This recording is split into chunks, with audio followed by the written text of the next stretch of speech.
అప్పుల బాధలు వెంటాడుతున్నాయా? అయితే 6JVR వారి జాతిరత్నాలు ధరించండి. హాయ్ హలో నమస్తే, నేను మీ కట్టా కార్తిక్. నిన్న నుంచి ఒక వీడియో పెద్ద ఎత్తున వైరల్ అవుతుంది. జగన్మోహన్ రెడ్డి కారు కింద వైసీపీ కార్యకర్త సింగయ్య అనేటువంటి 50 ఏళ్ల పైన వృద్ధుడు ఆ కారు కింద పడి చనిపోవటం అందరినీ కలిసి వేస్తా ఉంది. ఒక్క జగన్మోహన్ రెడ్డి గారిని తప్ప. ఒక జగన్మోహన్ రెడ్డి గారిని తప్ప అనేటువంటి పదాన్ని ఎందుకు వాడుతున్నానంటే, ఆ క్షణం జగన్మోహన్ రెడ్డి గారి కారు ఆపి దిగింది లేదు, తెలుసుకున్నది లేదు. సరే, ఆ క్షణం జగన్మోహన్ రెడ్డి గారు తెలియదు అనుకున్నాం. తర్వాత ఆ గంట, ఆ పూట, ఆ రోజు, ఎండ్ ఆఫ్ ది డే అయినా జగన్మోహన్ రెడ్డి గారికి విషయం తెలుసుండారుగా. తర్వాత రోజు మీడియా ముందుకు జగన్మోహన్ రెడ్డి గారు వచ్చారు. చెవిరెడ్డి భాస్కర్ రెడ్డి గారు అమాయకుడు అని ప్రెస్ మీట్ పెట్టారు. మరి కనీసం చనిపోయినటువంటి 2 వైసీపీ కార్యకర్తలకు ఎందుకు సంతాపాన్ని ప్రకటించలేదు? ఎందుకు తన సానుభూతిని చెప్పలేదు? ఎందుకు ఆ కుటుంబాలకు తన పరామర్శం చేయలేదు? సరే, ఇది ఒక పక్కన పెడితే ఇప్పుడు కీలకమైన ప్రశ్న అందరి ముందుకి వస్తుంది. హైదరాబాదులో అల్లు అర్జున్ పుష్ప 2 రిలీజ్ సందర్భంగా జరిగిన తొక్కిసలాటలో ఒక మహిళ మరణిస్తే, ఒక బాబు హాస్పిటల్ పాలైతే ఆ అల్లు అర్జున్ మీద కేసు పెట్టి అరెస్ట్ చేశారు. మరి జగన్మోహన్ రెడ్డి గారి పర్యటనలో నిబంధనలకు విరుద్ధంగా ప్రవర్తించడం వల్ల 2 చనిపోయారు. మరి జగన్మోహన్ రెడ్డి గారిని కూడా అలా కేసు పెట్టి అరెస్ట్ చేస్తారా లేదా? ఇది చాలా మంది నెటిజన్లు అడుగుతున్న మాట. దీని మీద మరింత వివరణ విశ్లేషణ తీసుకునే ప్రయత్నం చేద్దాం. నాతో ఉన్నారు అంకంరావు గారు. సార్ నమస్కారం. సార్ నమస్కారం సార్. ఏంటి అల్లు అర్జున్ని అరెస్ట్ చేశారు హైదరాబాద్ లో, మీకు గుర్తుండే ఉంటుంది. పుష్ప 2 రిలీజ్ సందర్భంగా జరిగిన తొక్కిసలాటలో ఆ తొక్కిసలాట నిబంధనలకు విరుద్ధంగా జరిగిందండి. నిజానికి అల్లు అర్జున్కి ఆ చనిపోయిన వ్యక్తులకి సంబంధం లేదు. అల్లు అర్జున్ తన బండికి తొక్కిలా. కాకపోతే అల్లు అర్జున్ నిబంధనలకు విరుద్ధంగా రోడ్ షో చేశాడు, జనాన్ని సమీకరించాడు, ఫ్రాన్స్కు సమాచారం ఇచ్చాడు. ఈ కారణం చేత, అంటే సినిమా చూడటానికి వచ్చిన కాముగా సినిమా చూసి వెళ్లకుండా ఓ రోడ్ షో చేశాడు, ఈవెంట్ చేశాడు అనే కారణం చేత అల్లు అర్జున్ అరెస్ట్ చేశారు. మరి జగన్మోహన్ రెడ్డి గారు కూడా నిబంధనలకు విరుద్ధంగా ఏదో పరామర్శకు వచ్చేవాడు పరామర్శకు వచ్చిపోవాలి, ఒక రోడ్ షో చేశాడు, ర్యాలీ చేశాడు, ఓ పెద్ద ఎత్తున జనాన్ని క్రోడీకరించాడు. ఆ క్రమంలో జరిగినటువంటి తొక్కిసలాట లేదో ఏకంగా జగన్మోహన్ రెడ్డి గారు కాలే తొక్కుంటూ పోతున్న వీడియో కూడా వైరల్ అవుతోంది. మరి జగన్మోహన్ రెడ్డి గారిని అరెస్ట్ చేస్తారా లేదా? ఇప్పుడు అల్లు అర్జున్ విషయం తీసుకొచ్చారు కాబట్టి ఆ రోజు జరిగిన ఉదంతంలో అతను కూడా నిబంధనలను ఉల్లంఘించిన మాట వాస్తవం. చావు కారణమై అతను కూడా ఆ రోజు పరామర్శించకుండా వెళ్ళిపోయాడు. అది వివాదాస్పదమైంది. ఆ తర్వాత వాళ్ళని ఆర్థికంగా ఆదుకోవచ్చు, అది వేరే విషయం. సరే, అతను రాజకీయ నాయకుడు కాబట్టి అతనికి ఉండే ఇబ్బందులు అతనికి ఏదో చెప్పుకుంటూ వచ్చాడు. సరే, అది న్యాయస్థానం అలుగుతా ఉంది. ఇప్పుడు దాని గురించి మనం మాట్లాడినా కూడా ఉపయోగం లేదు. ఇక్కడ 3 వాహనాలు, అంటే ఆయనకున్న వాహనాలు కాక, ఆయనకున్న రక్షణకు సంబంధించిన వాహనాలు కాక మిగిలిన వాహనాలు 3 మాత్రమే రావాలి, 100 మంది కంటే రాకూడదు అని చెప్పని నియమ నిబంధనలు పెట్టి దాని ద్వారా అనుమతి ఇచ్చారు. తాడేపల్లి కాడ బయలుదేరింది 50 వాహనాలు అతనితో పాటు. ఇక్కడ దాకా రానిచ్చారు అంటే ఇక్కడ ఇంకొక కారణం కూడా మనం ఆలోచించుకోవాలి. వాళ్ళు జిల్లా వ్యాప్తంగా ఆ పర్యటన సాగేంత ప్రాంతంలో కూడా వాళ్ళ మనుషుల్ని ఏర్పాటు చేసుకున్నారు, వాళ్ళ మనుషుల్ని సమీకరించుకున్నారు.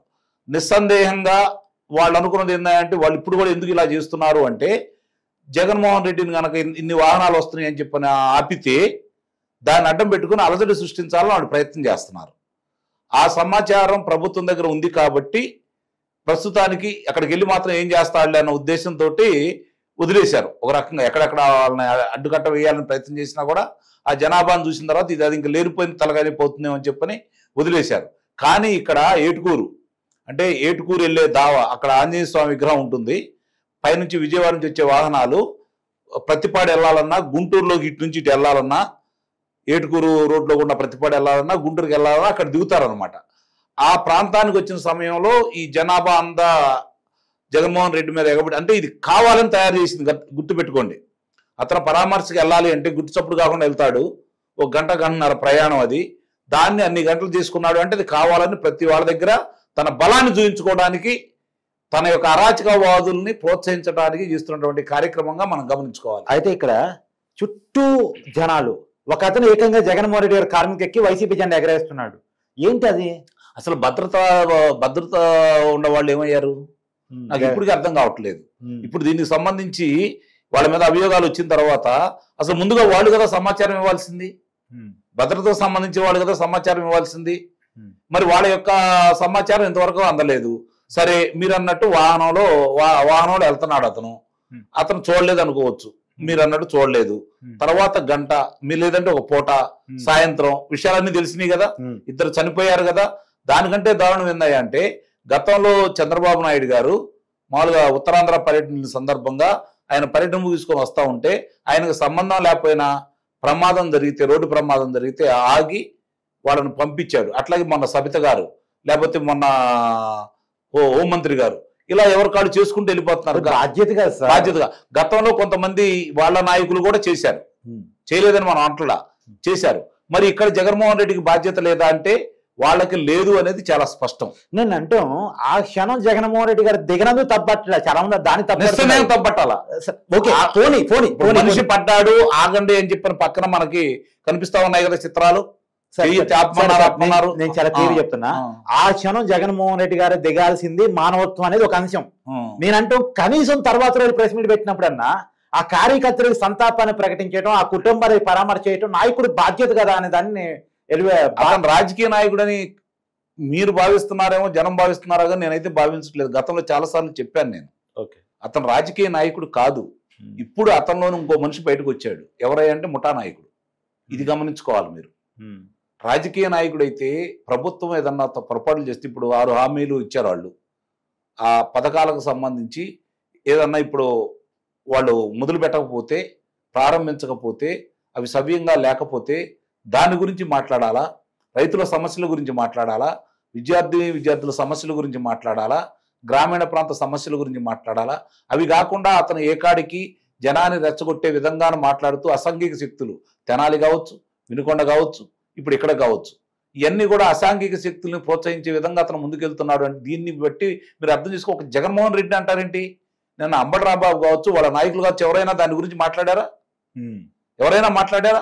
నాయకుడే మాట్లాడినప్పుడు మరి అంటే ఇక్కడ నాయకుడు నోట్లోంచి వచ్చిందే వీళ్ళందరూ అమలు చేస్తారు. ఆయన ఏమైతే మాట్లాడతారో అదే వీళ్ళు మాట్లాడతారు.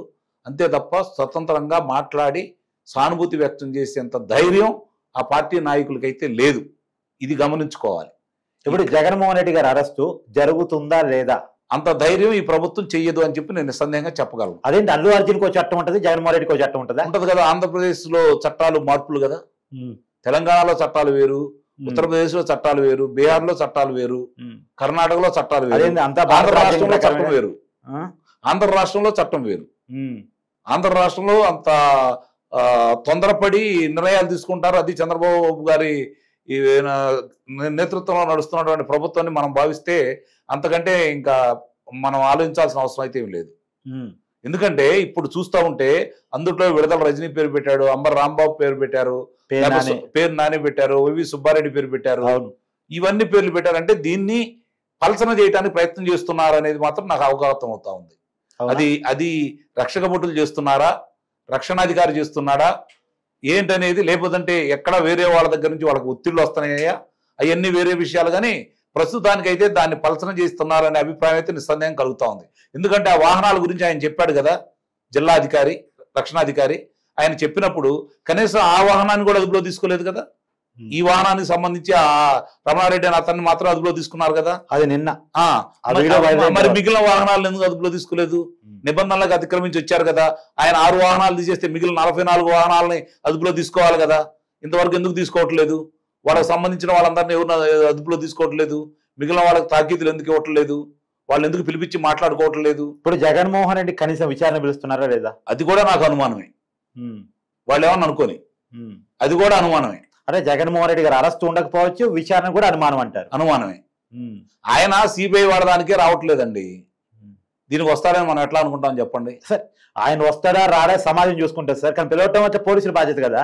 అది కూడా చేయట్లేదు కదా. ఇంతకుముందు 5 సార్లు చేశారా? ఇది 6వ సారి. ఇంతకుముందు 5 సార్లు ఏమన్నా చేశారా? ఇది 6వ సారి కదా. చేస్తారన్న నమ్మకం అయితే నాకైతే లేదు. ఎక్కడో ఏదో లోపం అయితే స్పష్టంగా కనపడతా ఉంది. Thank you sir.